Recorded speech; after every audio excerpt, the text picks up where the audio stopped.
네, 용인 문화원사 건립 및 발전 방향에 관한 토론회 2부 순서 시작하겠습니다. 이번에는 경기도 지방문화원 독립원사 건립 현황 및 분원 설치 조례 입법 현황에 대하여 경기도 문화원연합회 최영주 사무처장님께서 발제를 해주시겠습니다. 발제 시간은 15분입니다. 네, 안녕하십니까. 경기도 문화원연합회에서 근무하고 있는 최영주입니다. 제목을 좀 거창하게 붙였습니다만 21세기형 지역 문화원으로의 전환을 위하여 분원 설립을 중심으로 하는 제목을 좀 붙여봤습니다. 자료가 나갈 테니까 자료를 참조하시면서 같이 봐주시면 되겠습니다. 경기도 지역문화원 사업 운영이 대체로 어떻게 이루어지고 있는가를 개념도로 그려본 것입니다. 자료를 보시면 가운데 경기도 지역문화원이라고 되어 있고 밑에 오픈 플랫폼이라는 구조로 되어 있습니다.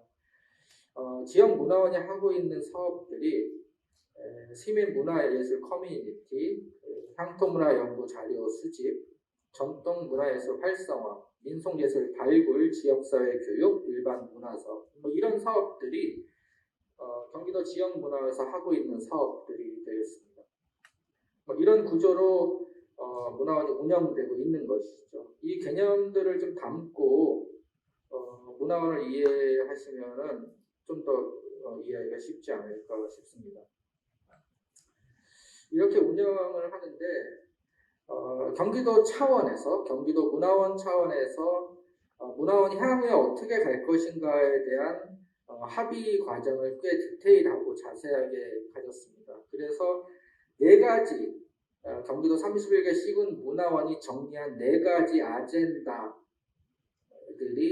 도출이 됐습니다. 그래서 첫 번째는 이제 과거를 어떻게 현재까지 끌어올 것인가. 이 맥락은 문화원은 과거를 다루는 곳이다.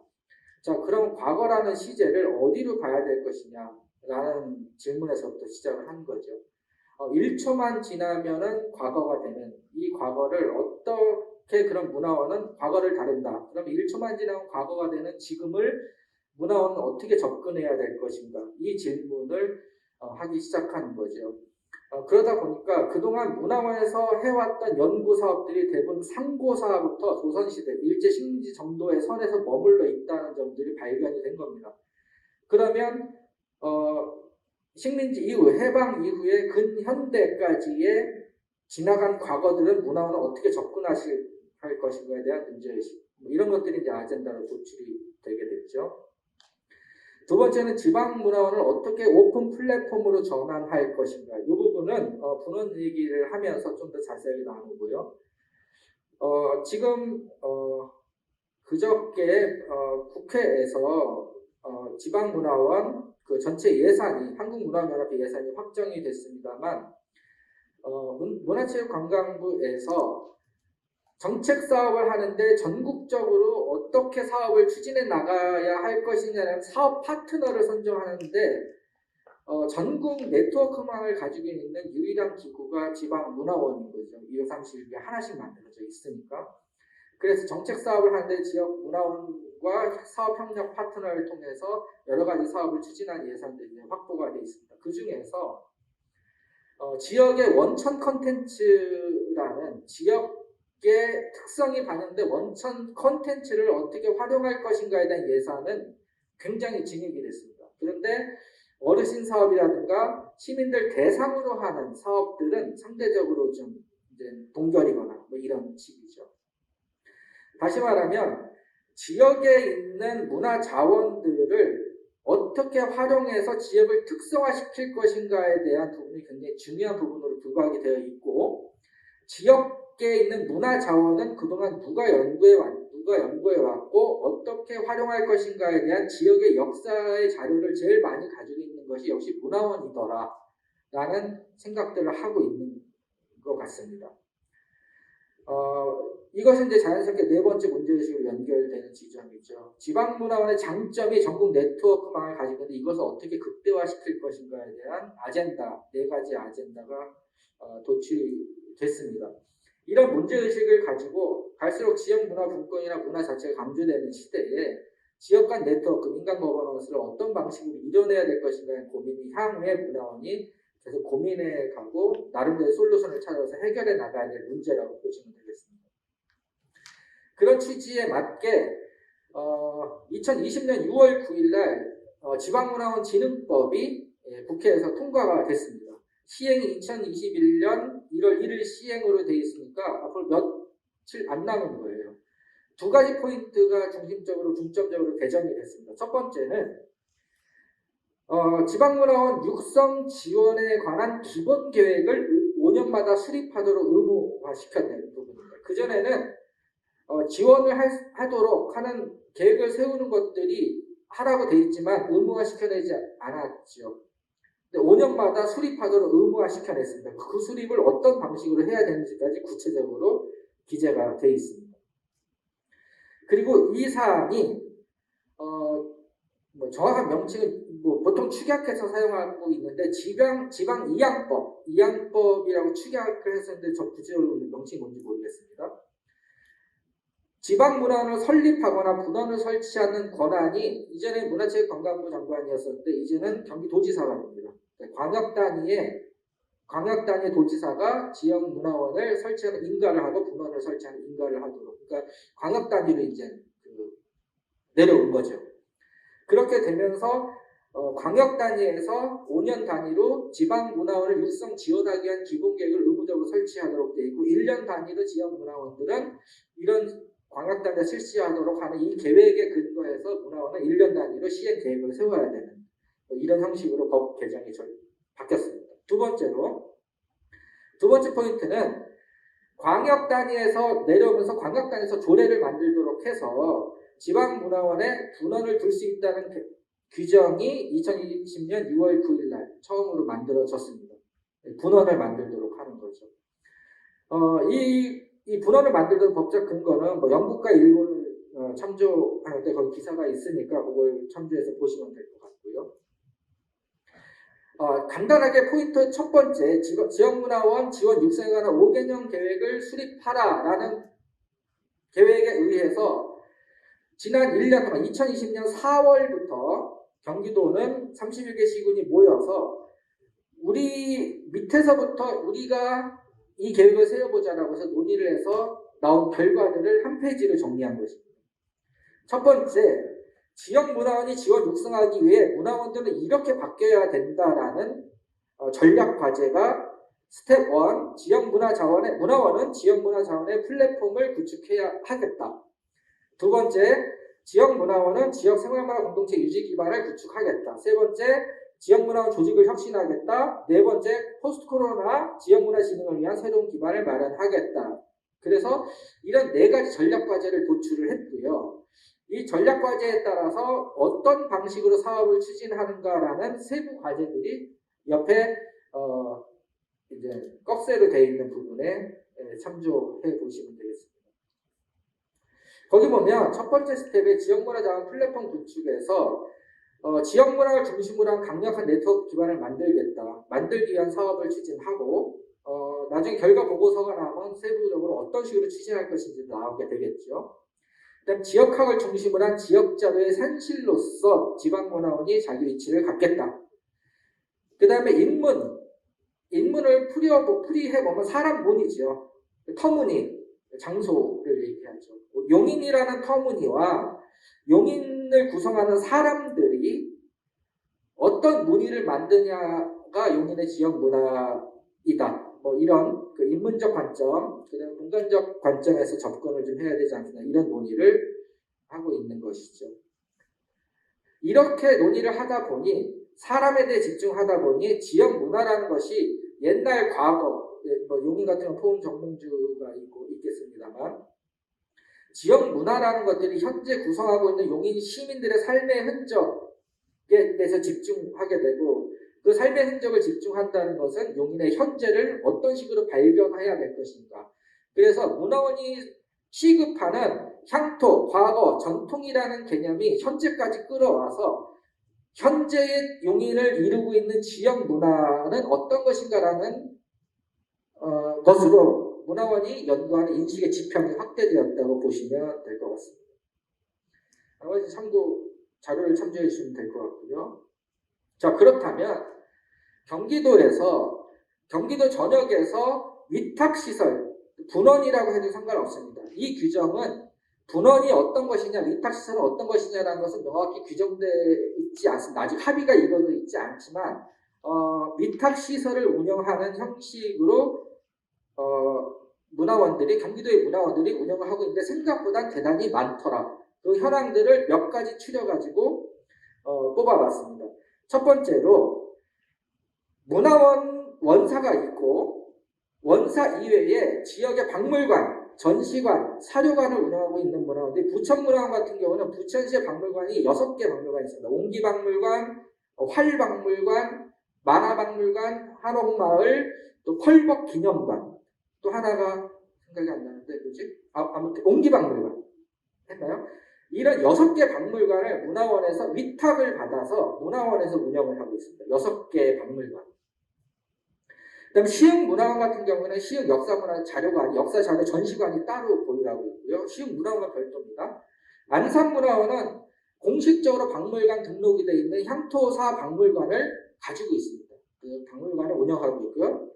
공식적인 박물관 등록이 되어 있다는 것은 수장고가, 시설이 갖춘 수장고가 존재한다는 뜻이죠. 그리고 박물관이 존재한다는 것은 박물관을 운영하고 하는 큐레이터와 그 학예사들이 이제 근무를 정식적으로 하고 있는 거죠.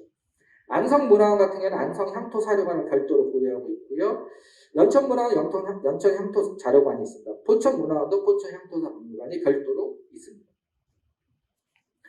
파주문화원 같은 경우에는 율곡 자운서원이라고 하는 서원을 2개 위탁관리 운영하고 규모가 대단히 큽니다. 그래서 율곡문화재 같은 경우에는 뭐 1년에 뭐 시설비 빼고 축제 예산만 해도 5억짜리 축제를 율곡 자운서원에서 운영하고 있을 정도로 굉장히 크게 운영이 되고 있고요. 율곡 이와 황희정성, 방천서원이라고 하는데 황희정성 유적지를 운영하고 있습니다. 그 다음에 성남 같은 경우에는 뭐 순회동 가옥, 만세 기념탑을 위탁 운영하고 있고요. 수원문화원 같은 경우 수원 고색동의 향토문화전시관을 별도로 운영하고 있습니다. 뭐 이렇게 문화원들이 문화원사 이외의 별도의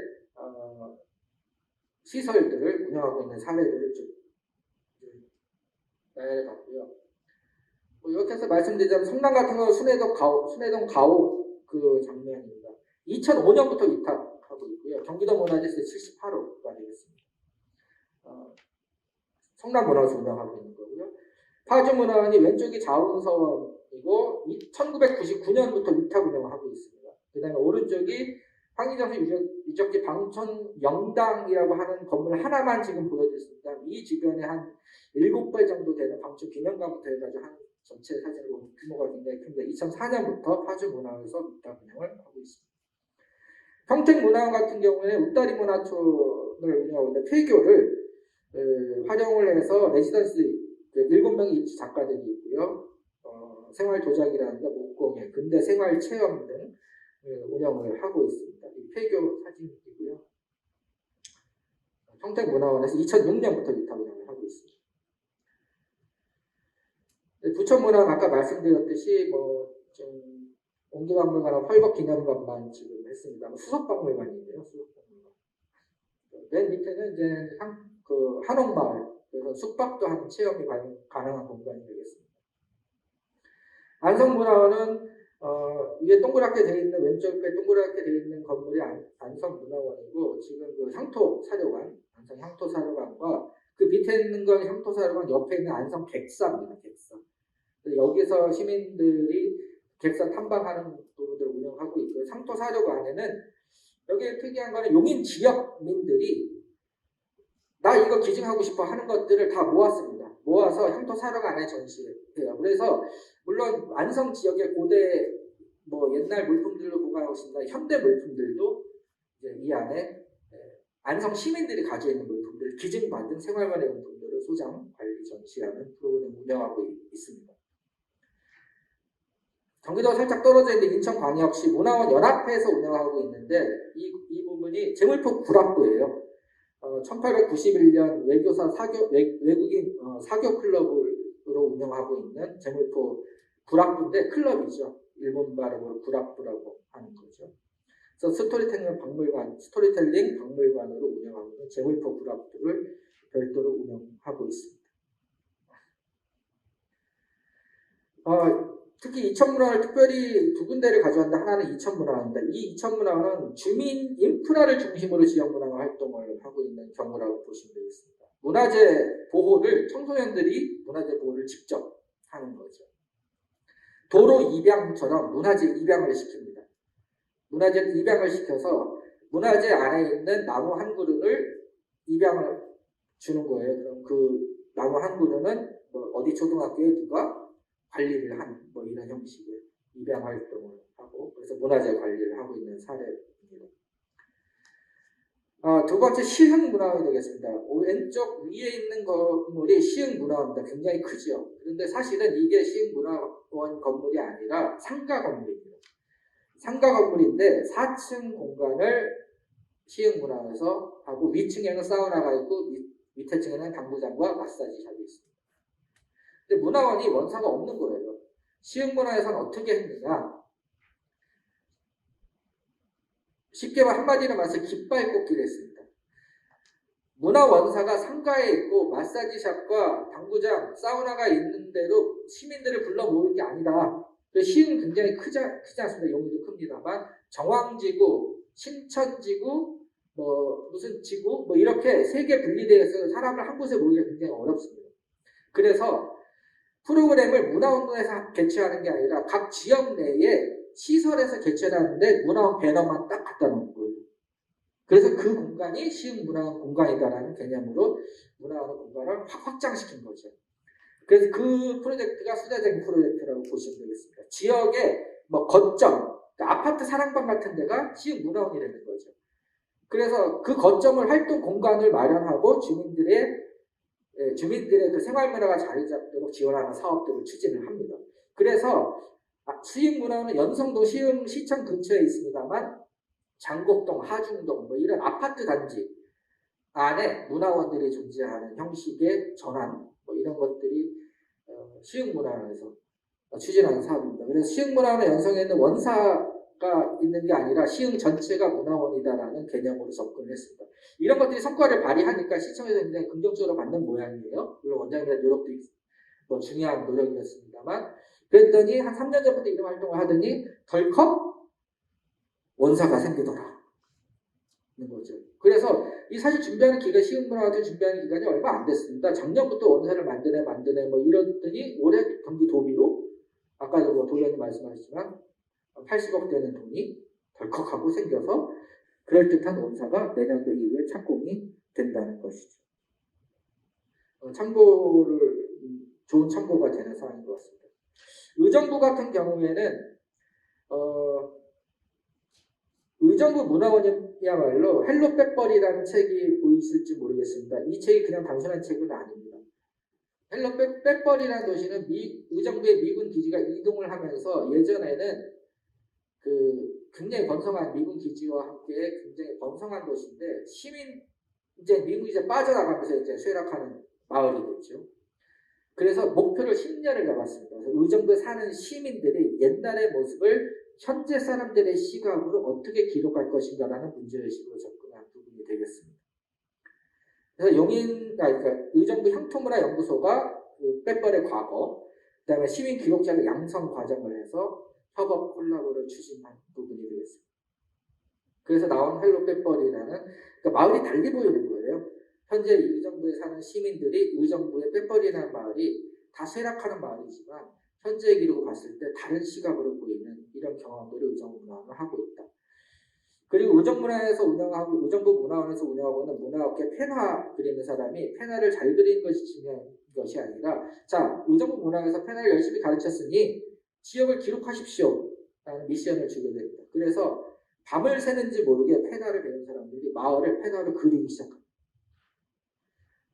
그래서 작년부터 산곡동부터 그리기 시작해가지고 뭐 마을을 다 그리기 시작해요. 의정부와 양주 근처에 밀락지구라는 것들이 새로 만들어지는데 마을이 허물어지기 전에 전부 다 사진 짓고 페달을 그리고 하는 작업들을 하고 있는 사례가 되겠습니다.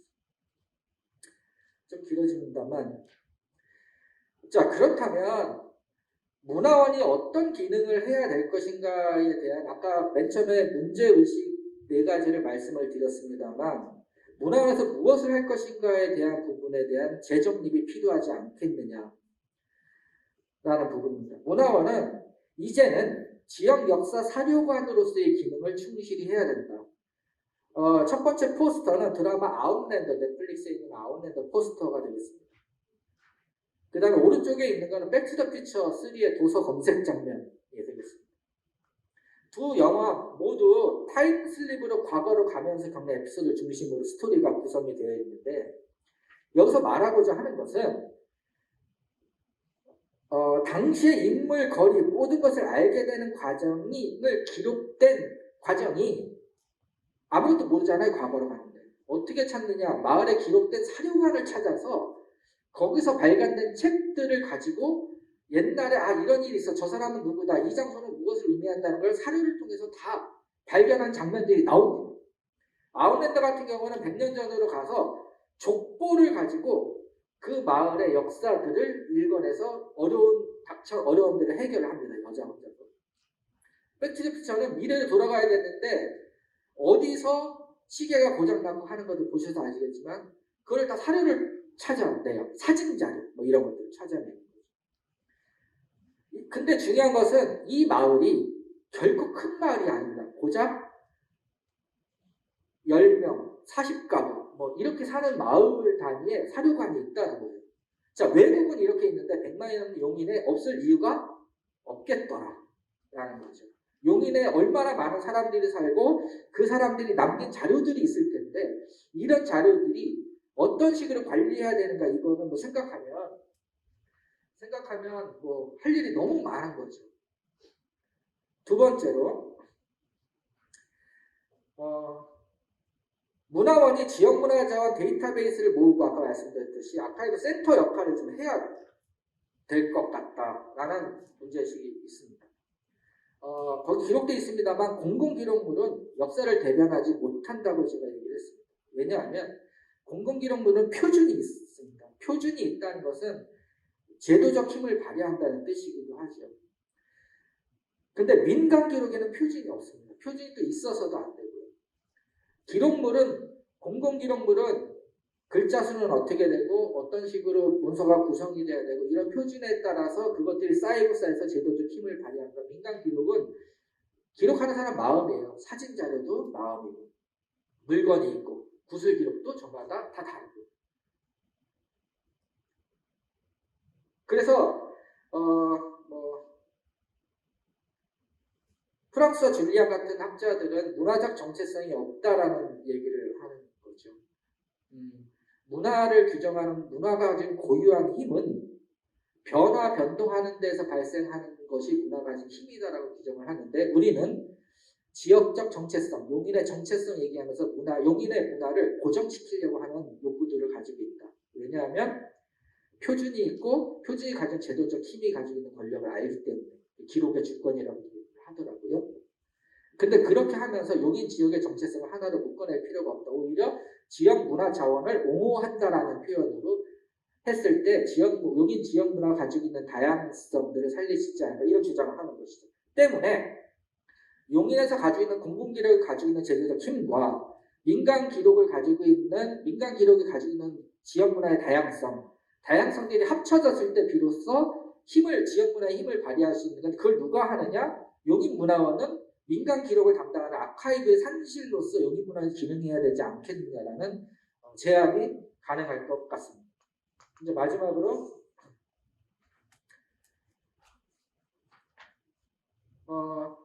그래서 문화원이 가지고 있는 분원이 어떤 건물을 지칭하는 거라기보다는 박물관, 사료관, 서원, 향교, 지역문화시설 뭐 이런 것들 아무 시설이나 상관이 없다고 저는 개인적으로 생각합니다. 어떤 시설인지 그것이 용인문화에서 가지고 있는 어떤 지향을 가지고 있느냐에 따라서 그 공간, 시설의 성격들이 규정이 되는 것이고, 그 성격들을 규정해서 문화원이 지역 내에서 하고자 하는 일들을 충실히 해오고 있다. 시설이 없더라도 필요하면 공간 사랑방을 문화원 시설로 활용하기도 하고 서원 향교를 통해서 지역민들이 활동할 수 있는 공간들을 제공하고 이런 일들을 이미 1999년부터 다른 문화원들은 하고 있다. 자, 이제부터 100만인을 바라보는 용인시에서 해야 되지 않을까라는 제안을 좀 드리고 싶은 거죠. 용인문화원 분원 설치나 로드맵을 한번 작성을 해봤습니다. 이곳이 용인문화원이라는 이유, 독립원사가 되면 금상첨화하겠지만 여기 시의원님도 계시고 도의원님도 계시지만 예산이 수립이 돼서 용인문화원이 세워지면 금상첨화가 됐겠죠. 그러나 만약에 안 된다고 하더라도 낙심하지 마시고 예를 들어서 제안을 하자면 용인 수지 분원에 용인 수지구 특성에 맞는 형식의 문화예술 교육, 문화예술 커뮤니티 공동체 중심의 공간 시설을 몇 개를 확보를 하는 거예요. 성남의 사랑방 클럽처럼. 용인문화원 수지지구 분원 시민문화예술 커뮤니티 센터가 용인문화원과 함께 만들어지는 거죠. 기흥구에는 용인박물관이 있더라고요. 용인박물관을 아카이브 센터를 만들면 어떻겠습니까? 그래서 용인 지역의 특성을 감안해서 용인 지역문화 자원의 총분산이라는 개념으로 접근을 해서 거기서 용인 지역의 민간 기록들을 아카이빙하는 센터로서의 기능을 하는 형식의 활용. 용인문화원 처인지구 분원이 될 수 있겠죠. 분원일 수도 있고 위탁기관이라 상관없습니다. 뭐 신곡수원도 있고 뭐 포은 정몽주 매역도 있습니다. 그 공간이 처인구 가지고 있는 용인 지역의 역사 문화적 출발 지역이죠. 출발 지역이라는 상징성을 좀 부여하고 용인의 지역 정신의 거점이라는 측면에서 그렇게 만들어내고 용인 문화원이 이 본원이 돼서 세계 지구의 깃발을 꽂고 시설들을 운영하는 형식의 본원체제를 운영해도 나쁘지 않겠다라는 제안을 한번 해봅니다. 그리고 용인 문화시설이라든가 커뮤니티 공동체가 별도로 운영하고 있는 커뮤니티 공동체가 어차피 용인 문화원은 플랫폼 형태를 가지고 있으니 나머지 연결하면 되는 부분이 아닐까라는 생각을 해봤습니다. 별지 자료로 마지막으로 경기도 지방문화원 설립 운영 등에 관한 조례 개정안 입법 예고 10월 16일 이 자료는 뭐 공개할 수 없는 자료 아직 통과가 되지 않았기 때문에 공개하기에 좀 민감해서 제가 별도의 자료를 가져왔습니다. 내년 1월 1일부터 경기도 조례가 만들어지게 됩니다. 경기도 지방문화원 설치하고 운영에 관한 조례 제정이 되게 됩니다. 여기에 분원 설치에 관한 조례 내용이 들어가 있습니다. 거기에 분원 설치의 분원 설치에서 제출해야 할 서류가 5가지가 있는데 첫 번째 서류, 1번 서류가 뭐냐면 왜 설립하느냐 라는 부분이 정해져요. 설립 취지서가 가장 중요합니다. 그다음에 시장 의견서가 두 번째로 중요하고요. 그다음에 분원 설치를 의결한 총회 회의록이 있어야 됩니다. 이런 서류들을 구비를 해야 되는데 문화원에서 용인문화에서 이제 시작을 했으니 왜 설립하느냐, 그리고 어떤 방식으로 분원이 운영이 돼야 되고 문화원이 어떤 방식으로 용인 지역 문화의 중심 거점으로서 자기 역할을 할 것이냐, 그다음에 지역에 있는 다른 공동체와 어떤 방식으로 협업해서 민간 거버넌스를 잘 만들어서 지역 문화 협력 네트워크를 운영할 것인가에 대한 큰 로드맵을 만들어 주시길 바라겠고, 지금까지 경기도 전체에서 용인문화에 가지는 위상은 결코 작지 않습니다. 그동안 용인문화에서 해왔던 성과들이 무시할 수 있는 성격이 아니에요. 이제 중요한 역할들을 그동안 해왔는데 그런 로드맵을 잘 만드셔가지고 이후에 시흥처럼 뚝딱 하고 문화원이 좀 만들었으면 좋겠고, 또 분원도 잘 체계를 만들어서 분원이 설립됐으면 좋겠다라는 바람을 담고 이상 발제를 마치도록 하겠습니다. 네, 최영주 사무처장님 수고하셨습니다.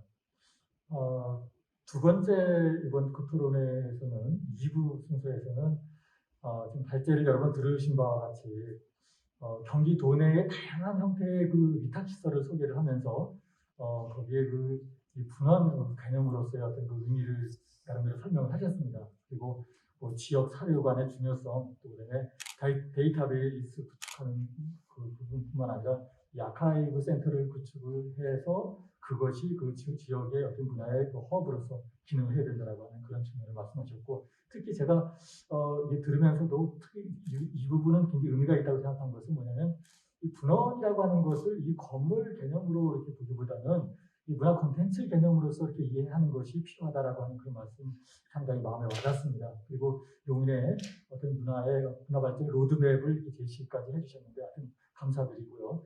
이렇게 해서 우선 발제를 마치고 바로 토론에 들어가도록 하겠습니다. 먼저 용인 시민신문 무상표 대표께서 토론을 해주시겠습니다. 최영주 사무처장님 말씀 정말 잘 들었습니다. 말씀을 통해서 현재 그 용인문화원을 비롯한 경기도권역의 문화원의 현황, 그리고 앞으로 나가야 될 방향, 그리고 법과 제도의 이 개선 방향과 현 시점에서의 내용들을 포함해서 정말 잘 들었습니다. 여기에 제가 뭐 말씀을 보태는 것이 사족에 불과하지 않을까 하는 생각이 들긴 합니다만, 준비된 시간이 있기 때문에 토론에 임하도록 하겠습니다. 저는 뭐 늘 어디 가든 이런 얘기를 합니다. 용인의 문제가 뭐냐 이렇게 물었을 때, 용인은 정말 빠른 이 성장 속도에 비해서 문화적 성숙도는 느리다. 따라서 물질적 성장과 문화적 성숙이 비례하지 못하고 반비례하는 것이 용인의 이러저러한 많은 문제들을 야기하고 다소 좀 안정적이지 못한 그런 도시 이미지로 비치는 가장 결정적인 원인이다. 저는 뭐 늘 그렇게 생각을 하고 있습니다. 이제 그러한 관점에서 우리 용인문화원의 어떤 그 의상 재정립이라고 하는 문제도 그런 관점에서 한번 접근해 볼 필요가 있다. 저는 그렇게 생각을 합니다. 우리 강진갑 교수님도 이제 앞선 그 발제에서 쭉 말씀을 하셨기 때문에 여기 더 보태기는 좀 그렇습니다만, 어쨌든 용인시는 이제 특례시에 이제 진입을 하게 되죠. 따라서 자치와 분권이 매우 강화될 것입니다. 거기에 걸맞는 문화원의 의상을 새롭게 정립해야 될 그런 이제 과제를 안고 있고요. 그 다음에 우리 용인은 지리 환경적인 측면에서도 한번 좀 생각을 해볼 필요가 있습니다. 여러분들 잘 아시다시피 용인은 굉장히 이렇게 블록화된 도시입니다. 물길이 다 다르지 않습니까? 물길에 다르면 뭐 인심도 다르다. 뭐 이런 얘기도 있습니다만, 용인은 이 구심력보다는 원심력이 크게 작용하는 그런 특성이 있고요. 그리고 동질성보다는 이질성이 강한 도시다. 우리는 이제 그렇게 얘기할 수 있습니다. 따라서 이런 문제를 어떻게 문화적으로 풀어갈 것인가라고 하는 것도 우리 용인문화원이 갖고 있는 과제 중 하나다. 저는 그렇게 생각을 합니다. 또 하나의 특징은 우리가 이제 80년대에서 90년대로 넘어가면서 용인이 급격하게 인구에 있어서의 새로운 구성이 됐죠. 유입 주민들이 많이 이제 용인에 입주를 하게 되면서 이제 원주민이라고 표현되는 이제 그러한 비율은 아마도 10% 미만으로 줄었을 것입니다. 따라서 이제는 용인이라고 하는 새로운 정체성을 정립해야 되는 이제 그런 과제를 안고 있고, 그것에 있어서 가장 앞장서서 가장 중심적으로 역할을 해야 되는 것이 바로 우리 용인문화원이다. 저는 그렇게 생각을 합니다. 저는 뭐 그렇게 생각을 합니다. 이 문화원이라는 게 뭐냐? 좀 뭐 쉽게 얘기하자면, 용인을 알고 싶습니까? 그러면 그 지역 문화원, 즉 용인문화원으로 가보세요. 그리고 용인문화원 홈페이지에 들어가서 살펴보세요. 용인문화원에 가서 배워보세요. 이렇게 답을 할 수 있어야 된다고 생각을 합니다. 간단히 얘기하면 저는 그렇게 봅니다. 따라서 문화의 가장 중심적인 그 거점이자, 아까 이제 허브라는 말씀 하셨습니다만, 그런 역할을 포괄적으로 이제 용인 문화원이 해야 되는 것이죠. 그런 측면에서 봤을 때 우리 용인문화원의 현황은 이제 아주 좀 뭐 일반적인 그 프로그램을 운영하는 것, 그리고 뭐 문화제나 또 행사를 이제 주로 많이 하고요. 그리고 이제 뭐 기록 중심의 그런 발간 사업들을 하고 있습니다. 그 이상의 것들을 우리가 만들어가지 못하고 있는 것이 지금 우리 문화원이 갖고 있는 한계가 아닌가 좀 그렇게 생각을 합니다. 아까 강정 교수님은 지역문화 플랫폼 기능으로 이제 발전해 나가고 또 향토문화예술자원의 콘텐츠와 이제 이런 측면을 이제 강조하셨습니다. 자, 그렇다면 우리 그 최처장님께서도 이제 발제하신 내용처럼 21세기형 지역문화원으로서 우리 용인문화원이 어떻게 이제 변해가야 될 것인가라는 부분인데요. 지금 이제 긍정적인 신호는 많이 있는 것 같아요. 말씀 들어보니까 내년 1월 초부터 관련된 그 조례가 개정이 돼가지고 분원을 직접 설치할 수 있도록 이렇게 법이 개정됐다고 들었습니다. 아주 그 좋은 청신호라고 보아집니다. 이제 그렇게 봤을 때 용인이 이제 110만에 도달했기 때문에 아까 그 남종숙 도의원님께서도 뭐 지적을 하셨습니다만 보다도 문화 향수권을 다양하게 누릴 수 있는 용인 시민이면 누구나 쉽게 접근할 수 있도록 그렇게 공간을 설치하는 부분은 우리가 늦춰서는 안 되는 매우 중요하고도 시급한 과제다. 저는 뭐 그렇게 당연히 생각을 합니다. 그리고 두 번째는 이제 이 용인문화원의 역할과 기능이 확대되어야 되는 이제 측면인데요. 저는 여기서 특별히 강조하고 싶은 점은 지역 기록관입니다. DB 및 그 아카이브 구축이라고 하는 것들이 이제 물론 포함된 그런 내용입니다. 제가 경험적으로 좀 말씀을 드리면, 제가 한 10여 년 전에 그 중국 그 상해를 갔는데, 상해 그 당한관이라고 있어요. 그 11층 건물인데 상해의 가장 그 요지에 있더라고요. 그러니까 그 상해 당한관이라고 하는 거는 그 일종의 지역 기록관의 역할을 합니다. 거기에 가보니까요, 외국인들도 굉장히 많이 와가지고 자료를 뒤지고 거기서 연구하고 그런 모습을 보고 제가 굉장히 신선한 충격을 받았습니다. 우리나라는 어떤가? 더 좁게 얘기하자면 우리 용인은 어떤가? 이런 생각을 하면서 우리는 정말 어렵구나 하는 생각이 들었습니다. 우리 흔히 그런 말이 있죠. 역사의 최후의 승리자는 기록하는 자이다. 뭐 이런 말이 있습니다만은 우리는 그러한 기록 유산 이런 것들을 전부 총화해서 이것이 하나의 역사 문화 그리고 관광 콘텐츠로 우리 미래의 어떤 그 쓸 수 있는 자원이 될 수 있도록 우리는 거기에 매우 그 집중적으로 노력을 해야 된다 이렇게 생각을 합니다. 아까 발제 내용을 보니까 다른 그 지역 문화원에서 다 하고 있는 사업 중에 우리가 못 하고 있는 것, 안 하고 있는 것이 하나 있더라고요. 그게 바로 위탁 사업입니다. 특히나 그 향토 사료관이라든가 이런 것들을 여러 지역 문화원에서 하고 있습니다만은 우리 용인문화원은 그런 위탁 사업이 하나도 없습니다. 못 하고 있습니다.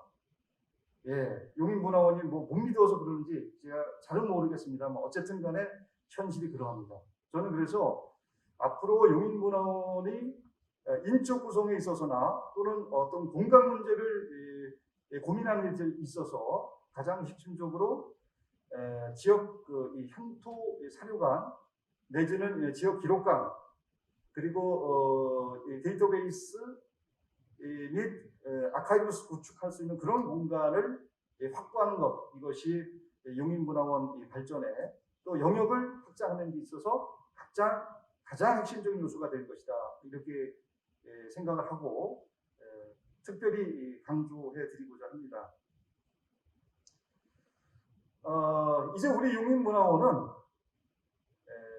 110만 도시로서 다른 문화원의 사례만을 쫓아가는 이제 그런 도시여서는 안 됩니다.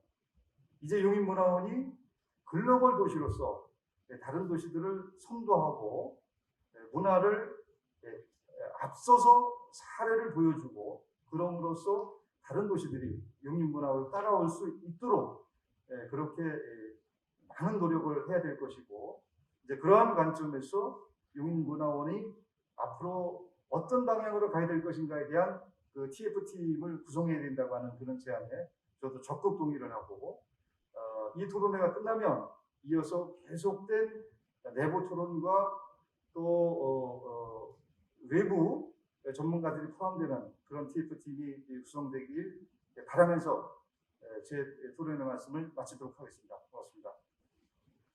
네, 수고하셨습니다. 그 부분에 대해서 우리 최영수 소장님 한 말씀 해주시죠. 예, 뭐 지당한 말씀이신 것 같고, 그러니까 뭐 기록관이 중요하다는 말씀을 뭐 덧붙여서 강조를 해주셨는데,